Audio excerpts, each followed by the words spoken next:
you know what too is real deal about confidence. You gotta think big. Thinking big gives you high things to try to achieve. You gotta think big. You gotta, with however spacious my house is, I gotta be able to look over the window, over the fence. Then I know what's really going on. I don't know if it's guarded. Man, I'm telling you, man. Now you got to reach for yeah. you got to reach for the stars, and what to piggyback on what you guys both said too. It's not about, sometimes you give people your card, hey, they check out your channel, that's pretty cool, but you never know, Rob, the people's lives that you're changing. You never know whose video or content that you're saving, walking somebody off the ledge, someone had a bad day. A lot of times when you guys coach people and stuff like that and air out, your insecurities or your mistakes, it's a tough thing to do because we live in a society where they cancel people and they troll you and they make fun of you. So you could be saving lives every day, but they won't tell you because they're too embarrassed to tell you. Yeah. No, so you have to know that what you're doing has a positive effect. There is nothing negative about what you're doing. And we need more of that because people are too afraid to embrace what they need versus what they don't need. It's like a dude that doesn't like to go to the doctor because he's scared. But you're supposed to go to the doctor, bro. Yeah, right. You know what I mean? But so right. Keep doing what you're doing, bro, because what you're doing is you're providing confidence. You got the three of us on here, right? And we're dropping gems. Yeah, everything is flowing, man. And this is helping me build my confidence because I'm still new to the space, man. So I appreciate it. That's what it is. Yeah, thanks, man. Yeah. No, I mean,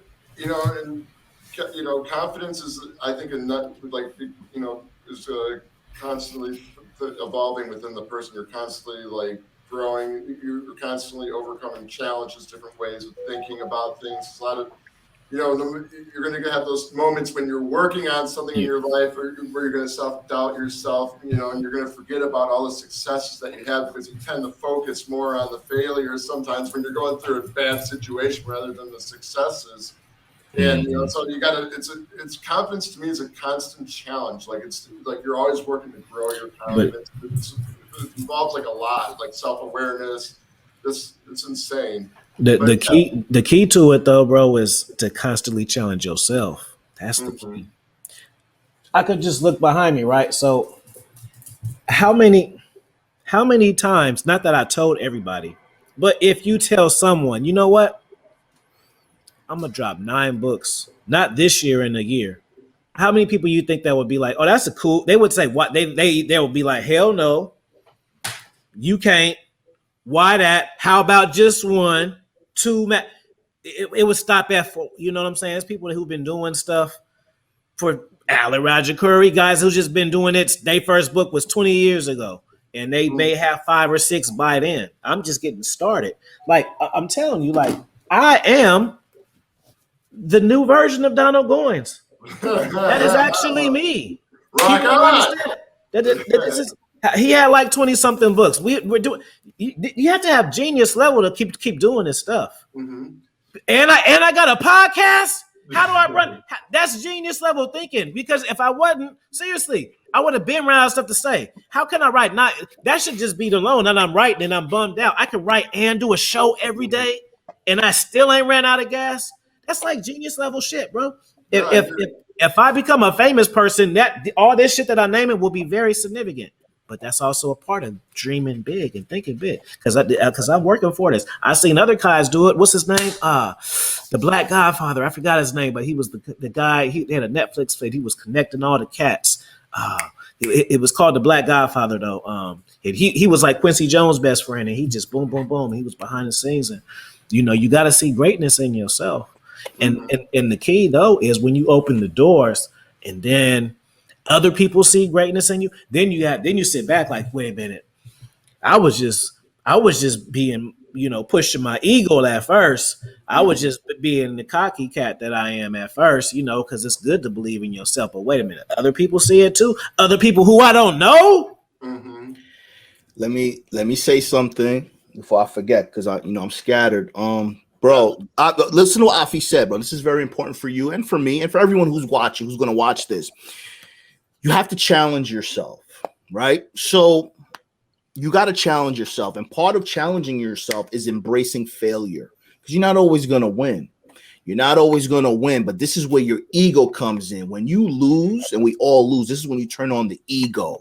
But in order to have the ego, you have to have confidence. So confidence continues to feed your ego, and that gives you nurturing for when you do lose, when you have an obstacle, when you're slow down, shit doesn't go according to plan. You turn on that ego, because the ego is fed from your confidence. Your ego is going to say, you know what, I lost, but I'm going to win again because I've done it before.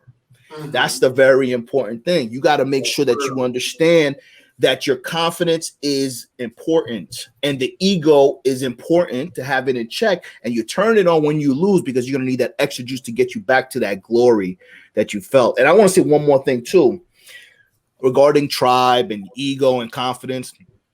I heard something on the TV the other day. I was watching an episode of Dexter, and real quick, somebody said, so he said something to the effect that a police officer wanted to be a part of a team, and he was like, you know what? I don't want you on my team because you don't look like you play nice with others. You look like a leader type. And when I thought about that, it made me think of myself and say, you know what? It's interesting. Sometimes when you're a leader, when you're destined for greatness, only other leaders like me. Like, it's weird. Like, it's weird. Like, I don't have a lot of friends. I never did. But what I'm saying is, I like other bosses, other generals like me. And the other people that don't, that are insecure, that are playing leader, that just, too many chiefs, not enough. I mean, too many Indians, not enough chiefs and type shit. They don't understand me. So the point is, I'm trying to say, Rob, when you're good at something because you have the confidence to back it up. When you are bad at something, your ego will take over so you can become good at something. People that understand that grind, that have a business leadership mindset, will understand you and like you. Those are people that can't do what you can do and won't put in the work to do what you do, bro. So you have to